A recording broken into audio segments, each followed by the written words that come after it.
రొయ్యల కర్రీ చేస్తున్నా కదా. ఆనియన్ పేస్ట్ మంచిగా ఫ్రై అయిన తర్వాత ఆయిల్లో ఓన్లీ ఆనియన్లో మిరియాల పొడి వేసి ఫ్రై చేసిన.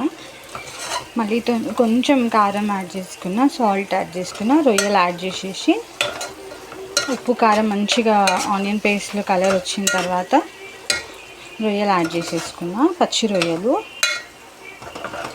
చూడండి అడుగు అంటుతుంది. కొత్తిమీర కూడా యాడ్ చేసేసిన. ఒక 5-10 మినిట్స్ అయితే అయిపోతుంది. దీంట్లో ఏ మసాలా యాడ్ చేయలేదు నేను. చూడండి రొయ్యల పీసెస్ ఎంత బాగానాయో.